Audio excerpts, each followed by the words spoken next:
तो सवाल यह है कि एचपीवी वैक्सीन क्या ये एक सुरक्षा कवच है या फिर कोई छिपा हुआ खतरा? चलिए इसी के तर्कों को समझते हैं। ये पूरी बहस शुरू होती है बिल गेट्स के 2010 के एक बयान से, जिसमें वैक्सीन को जनसंख्या कंट्रोल से जोड़ा गया था। पर सवाल ये है कि कोई वैक्सीन भला जनसंख्या कैसे कम कर सकती है? इस दावे को समझने के लिए कहानी शुरू होती है भारत में हुए एक वैक्सीन ट्रायल से। बात है 2009 की, जब गेट्स फाउंडेशन की फंडिंग से हजारों स्कूली लड़कियों पर एक ट्रायल किया गया। सोर्स का दावा है कि इस ट्रायल में कम से कम 7 लड़कियों की मौत हुई और कई को साइड इफेक्ट्स भी हुए। फिर 2013 में एक संसदीय रिपोर्ट आई जिसमें एनजीओ पर नियमों के उल्लंघन और कंपनियों को फायदा पहुंचाने जैसे आरोप लगे। इसी बीच बिल गेट्स का एक और बयान सामने आया जिसमें भारत को एक तरह की प्रयोगशाला बताया गया था। लेकिन ये मामला सिर्फ भारत तक ही नहीं रुका। सोर्स के मुताबिक ये एक ग्लोबल मुद्दा बन गया था। जैसे जापान में, जहां हजारों लड़कियों में साइड इफेक्ट्स के बाद वैक्सीन की सिफारिश कथित तौर पर रोक दी गई।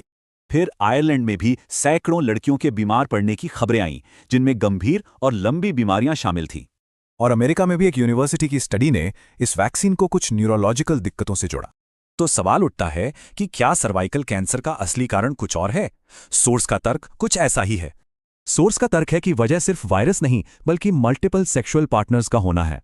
और अगर वजह यह है तो जाहिर है इसका समाधान भी वैक्सीन नहीं हो सकता। सोर्स के मुताबिक इसका असली उपाय है मोनोगेमी, यानी एक निष्ठता और शादी से पहले यौन संयम।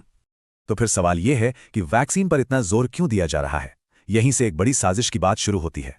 कहा जाता है कि ये एक पूरा चक्र है जिसका मकसद ज्यादा दवाएं बेचना और आखिर में जनसंख्या को कंट्रोल करना है।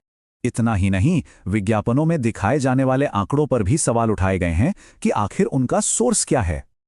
आखिर में सोर्स की सलाह है कि पारंपरिक मूल्यों पर ध्यान दें और हर दावे पर सवाल जरूर करें।